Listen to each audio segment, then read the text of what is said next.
या पीछे हुआ चेयर निकाल पीछे अरे चेयर है तो बैठने वाला नहीं निकाल दो खड़े खड़े वाइट का वाइट मिक्स हो वाइट का वाइट मिक्स हो चेयर पे बैठा नहीं क्या चलो क्या वाइट का वाइट पूरा दोनों जन वाइट वाइट है सेंटा सेंटा सेंटा लेफ्ट में सर से यहाँ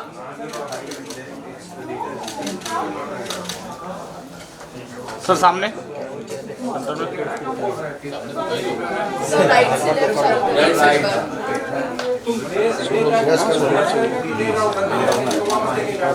मिक्स हो हाँ बैठा कौन है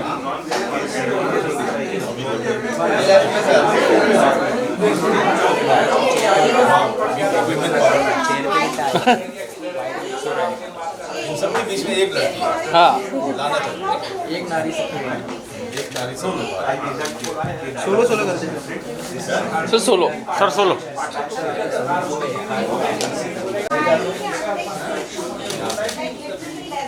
सर यहाँ देखना सर सामने सेंटर आ रहे हैं तो लड़की के बाजू में कैमरे थैंक यू भरोसा सामने सर सामने यहाँ क्या हो जाए तो ठीक है सर फोटो है ना थैंक तू यू मत बोला था मैं चाहिए रहता लंबा हो गया बस जाने का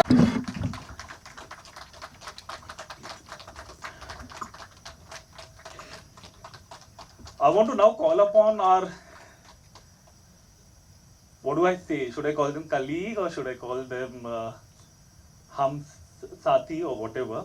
So I have Gautam Mengli, the senior most, who has worked extensively in crime and investigation. A guy whom I know personally for a very long time, 16 long years of his career he has put in doing journalism. He knows in and out of what happens in the crime world. He knows what happens in the cyber world. He knows exactly what happens inside and outside the police station. And he is also author of some of the interesting books. So when you guys get time, do get the books that he has written. You will really have some insight. And maybe Kanu can have next idea coming in from his book. So I have Dave Kotak, who happened to be a colleague within Midday, though I have never met him in person. So I'll be meeting him in person from the India Today group and Ajtak. And the third one, the last person, I have to look for the name. Yasha Kotak from CNN, News 18, please. So myself, Vinod Kumar Menon, I'm the editor special investigations with Midday. I have been asked to be the moderator for the evening, and I have taken up that task on myself. So I'll be asking some straight questions to the actors, the actor, the director, and my colleagues here. So we'll start.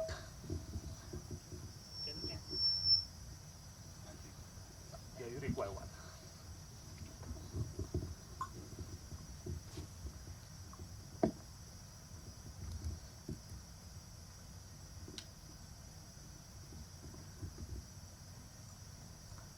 So, Mr. Kanu, this question goes to you. What inspired you to delve into the world of investigative journalism through Dispatch? Yeah, so I'll have to go back a little bit to, I would say around 2016, when by then I had finished Italy and I had written Agra and I was trying to finance Agra. And while that process was going on, I was thinking about, what to do next, because financing a film, as you know, is a long process. And around that time, we were beginning to see some sort of upheaval in the world of journalism, especially in the world of crime journalism. We all heard about Gauri Lankesh and many other journalists. I mean, there is too long a list actually to name the people, but it all more or less started with Gauri Lankesh. And once that happened, I remember being very, very disturbed with that incident, and I started thinking about what this world entails and what this world is about. so from the outside, the pull was to do a film about the world of crime journalism. But also I felt like most often films that are about this world, they end up being too much about plot, story, kisne kya kiya, ye kiya, kyun kiya. But what I, along with my co-writer Ishani Banerjee, when we started discussing this idea, what we started finding really curious was that both of us felt, and the more we did our research and talked to people around, both of us felt that the world is such now that you do not know किसने क्या किया, पता चलना ही बहुत मुश्किल है. It's becoming a very, very foggy world. So that idea started exciting us, that why are films like this not seen through that lens when that is closer to the real world that we live in. And so with that, the idea of exploring a more, troubled, grey, Faustian character piece from the inside, where you look at this journalist as a human being, not just as a journalist जो सुबह उठ के journalist बन के office चला जाता है. हम सब इंसान होते हैं. So we really wanted to see the human side of this guy and set it in this foggy world that we were starting to observe. Manoj, this is for you.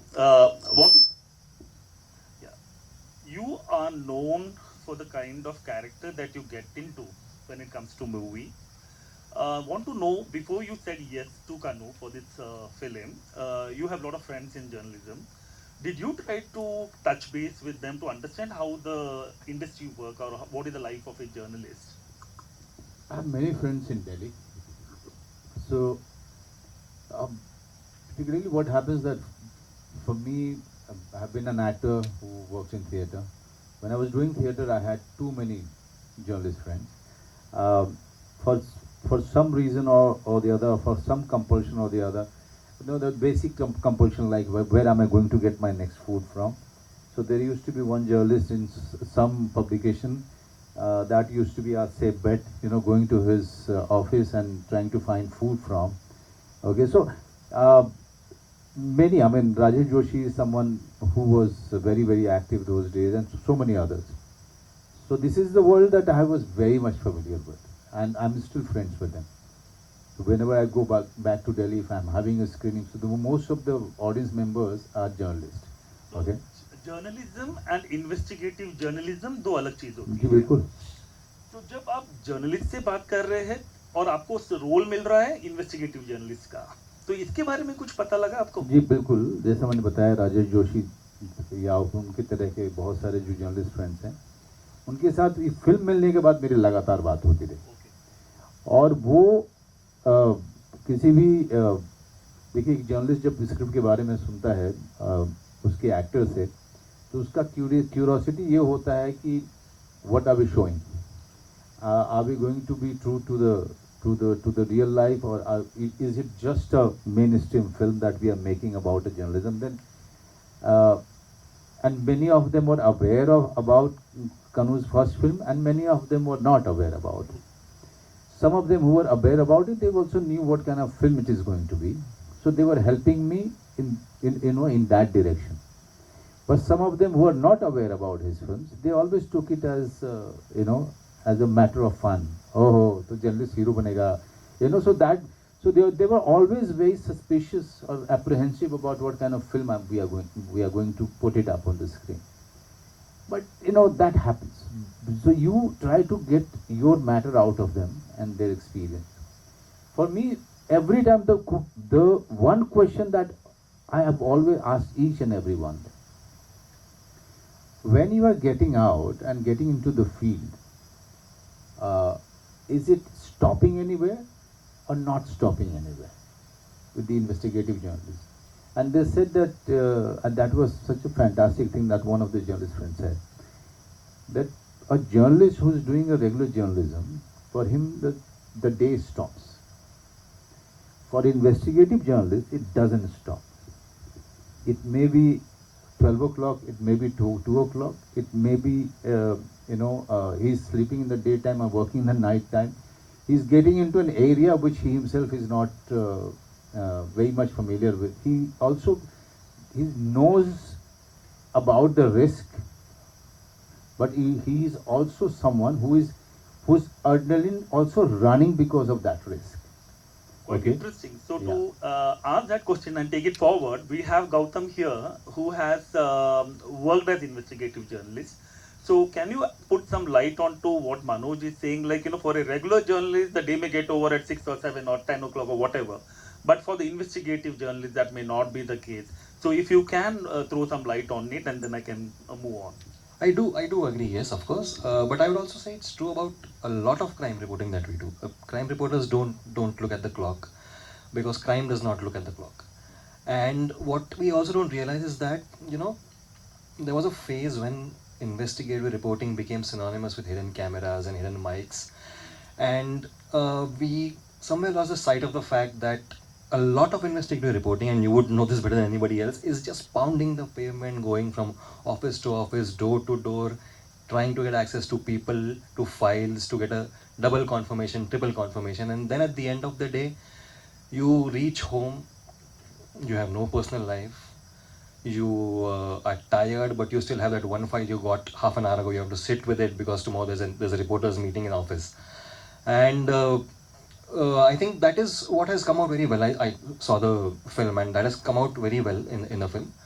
And I do really admire the fact that it takes away from the entire hidden camera trope and tries to go beyond that, because they will agree, Yesha will agree, that a lot of investigative stuff that we do is like sitting and going on the internet and searching. I remember this one case I was tracking about an Indian who'd gone missing in Kenya, and purely through some internet research techniques, I was able to track down a man, if you remember the man in Kenya who was feeding me all the documents from the Kenyan court. I did not think of it as investigative reporting at that time, but everybody who read that story said it's good investigative reporting. You would retrace this man's movements from Mumbai to Kenya till the time he was allegedly abducted by the police in Kenya, sitting in Mumbai. There are so many sides to it which we don't realize in day-to-day life, but yes, the clock or the time of festivals or occasions or birthdays do not matter in this field. Yeah, that's mostly what we found in our research also. It's more human intelligence. Human जिसको बोलते हैं, it's more human intelligence than anything else. I could also just reveal this one little fact that Ishani is a friend, and I was one of the people she met during her research phase. Yeah, we And spoke. the Press Club Terrace is where we met, and you've recreated that quite well in the film, I must say. Thank you. We spoke at length about that. So, Dave, if you can throw some light about since you started your career at a time when the underworld as such was not active, you missed that opportunity. What Kanu had tried to show, and Manoj was looking out for till the end. But can you throw some light about the way you could pursue the kind of cases that you came across at that time? So the time when I made inroads, or rather entered into the journalism space, that time Mumbai police would say that Mumbai police वालों ने underworld की कमर या पीठ तोड़ दी है. So because I'm a 90s born kid, so it's but obvious I want it to come, but no, I can't want crime on the streets for my personal gains. But also at that time there was a new sort of hidden terrorist that was coming up, which we know as the name of cybercrime. Because these are faceless criminals who use the help of technology, and an entire cyber hub infrastructure is being created in villages where 10th dropout kids, 11th dropout kids, or much younger than that also. In fact, when I talk to cops now, they say Jamtara is over. Abhi Rajasthan is the new growing Jamtara. So Jharkhand they are done with. True. So I came in at a very interesting time when there was rather a confluence of a lot of street crimes, narcotics related crimes, and the emergence of a cyber crime. So I am in a very exciting phase where I also have a lot of other challenging things to do, which is also one very interesting thing I figured out about the Mumbai police is that because I only kept observing, so most of the work is done by the cops who are not in uniform. We know them as detection officials, or in Marathi as they call it, Gunem Prakatikaran Kaksh Adhikari. So most of these people work in the dead end of the police station, where in Mumbai language they say Todpani happens, where all the conviction and confessing of the crime and all of that happens. So I asked them, I said, sir, आप मुझे हर time बुलाते हो meeting के लिए, लेकिन inform भी नहीं करते, आप खुद कहीं मुंबई के बाहर चले जाते हो, तो मसला क्या है? So they're like, देव झारखंड में. I said, हर टाइम पूछता हूँ, वहीं होते हो, क्या है उधर? So that's when I first figured out that Mumbai police is spending a lot of time outside Mumbai to trace these people. And now because cybercrime has massively grown or multiplied manifold, which is why they have a separate cyber wing that has been created, and also at a police station level, the regular detection guys are different now from the newly constituted cyber detection team, which is what I said IT related crimes are growing. So of course they need for that. So Yasha, you started with television. Now, because Dev and Gautam and myself had the print background, we have the luxury of investigating, working, cross-verifying. But you jumped into an era of breaking news. Now, tell me, when you do that breaking, you have very little time in hand to check whether the source is giving you the correct information, because you also have a chance of libel and defamation suit coming in. And moreover, forget about the bamboo that your boss would give you. So if you can throw some light about how challenging your experience was as a television news journalist. Thank you, sir. So basically, I of course jumped in the crime and the investigative space when I got it in TV. But before that, I spent a couple of years on working in newspaper just like all of you all. So that helped me build my own experience now. Because I know that I come from print, so I have to carry that liability. Of course, defamation, I think as journalists, all of us know, कि अगर defamation notice आया तो तुम कुछ तो सही कर रहे हो, इसलिए defamation notice आया है. So I think all of us have gotten defamation notices, and so have I. But yes, TV is altogether a different ballgame. For an investigative journalist, it takes a lot of time. It will take us months, weeks, and that whole space in TV where there should be a dedicated investigative journalist who would spend weeks and months and not be questioned by their boss, so that they can just be on field, talk to like 10 officers, 20 officers, 100 officers and get those documents. That leeway we do not have in TV anymore. You have to juggle your everyday routine breaking, so much that I have just been giving a breaking on CM and I've come here. So that is how it is for all of us. We juggle that, and then like you've already mentioned, there's no time for us. It's any time in the day. So after that work of yours is where you get in that investigative space.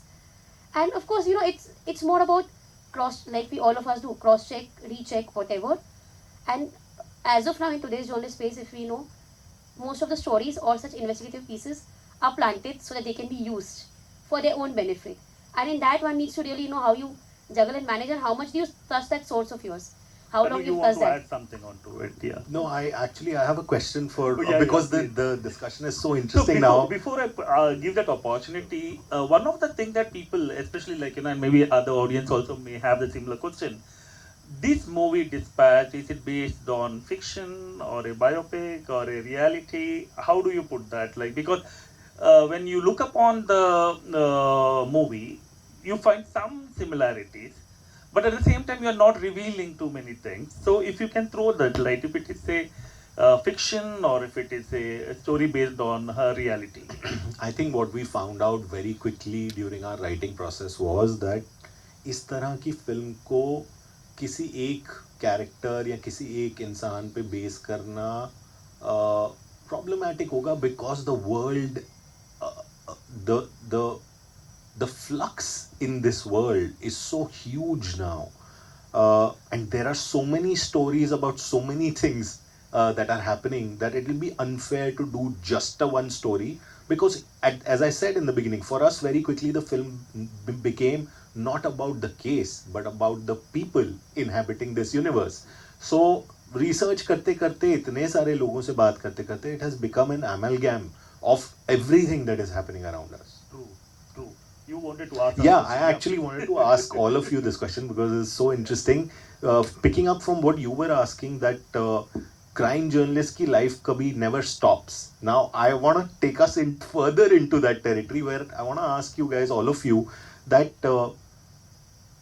at what point do you stop inside a story? How far does every story go to its culmination? Also, because during my research, I heard that crime journalists specifically end up not doing more stories than they end up doing.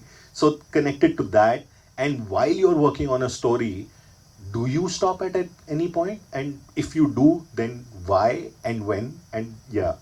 So please start. So like you rightly said, at times, a lot of stories that we pursue, they do not lead you to some place. like, you know, you could get one bit of information, but there'll be no way you can actually cross verify that, and then it'll be detrimental in the larger interest to pursue that kind of a story. And some stories, you know, like, you know, from your gut that okay, this is it, and this is where the story ends, and that's how you put it further. Also, I think it's also a lot to do with the editorial requirement. Like, you know, I might have a story in my hand, but then I will require as a television reporter to have two victims, like we speak about cybercrime, right? So I would have had to have two victims who will substantiate that story so that I can show it on air. It's much easier to write, but to show it on air, it's much difficult. So only if I get that two victims, I get that four victims, I get those four lawyers who have that expertise on it, then my story goes further. Otherwise, my story dies down there. Because it may be an absolute amazing story given by one of the officers, given by one of the lead, saying this is what the next generation crime is. You can write it down, but you cannot show it on air. So then how do I do? Then the story dies down there. Hello. Yeah. Since you asked where to stop, firstly, you know, there can't be a one-size-fits-all approach. Some stories lead you to the end. Some stories you realize that you're hitting a dead end right in the middle only. So, but there can't be a substitute to not trying at all.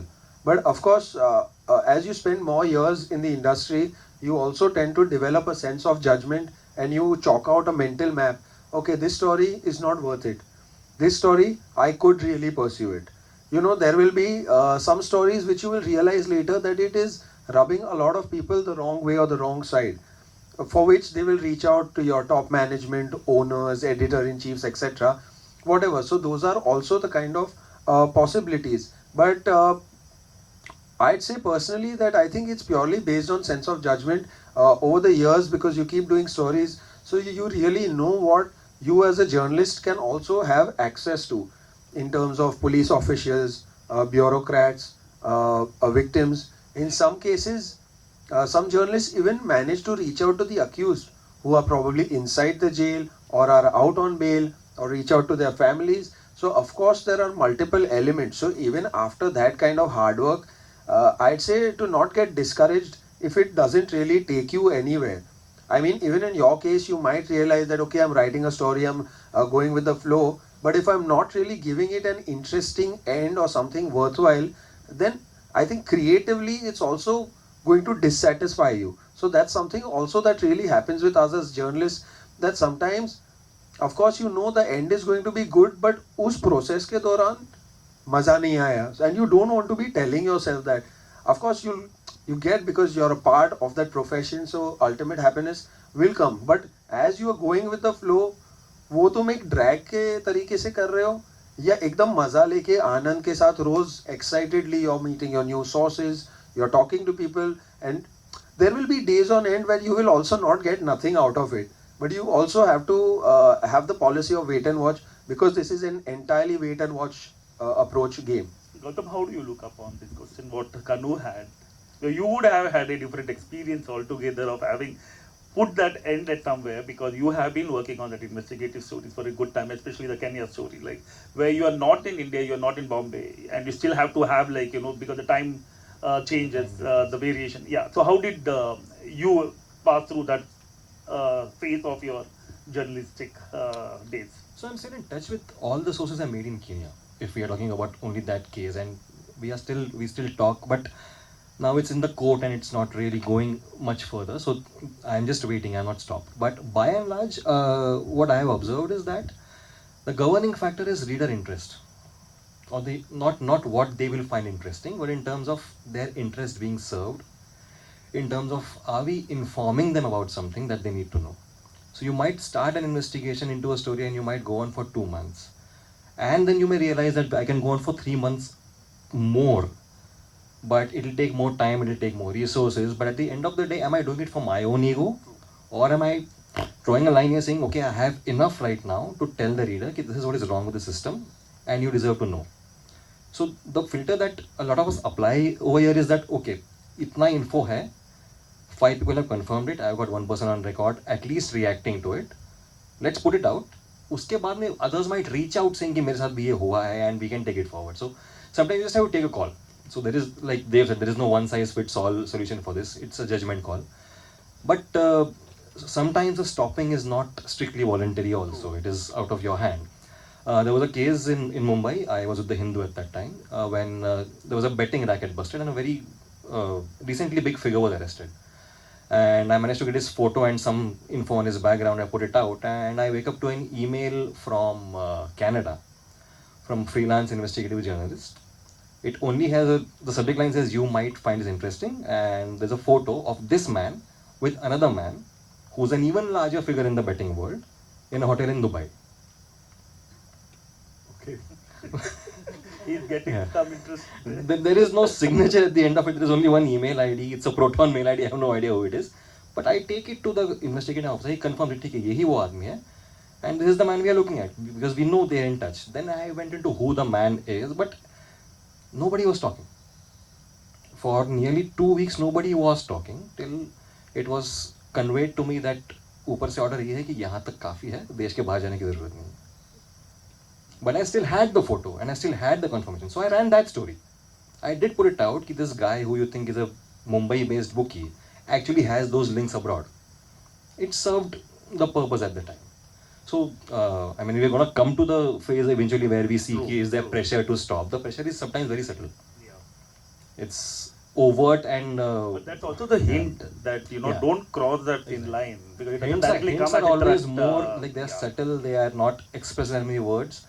At the Hindu, if you remember, Josie Joseph had come down with that entire pen drive full of transcripts of intercepts of calls between the underworld and a lot of people who were here in India. And our job was to substantiate every page of those transcripts. A lot of people said, "तुम क्यों कर रहे हो ये मत करो, इसमें कोई फायदा नहीं है तुम्हारा." Every day we would go out with one page to confirm, ये मत करो, इसमें मत पढ़ो तुम. Then there were calls to the office, there were legal notices that went on for nearly 2 months. So yeah, so Kanu, since you wanted me to talk about my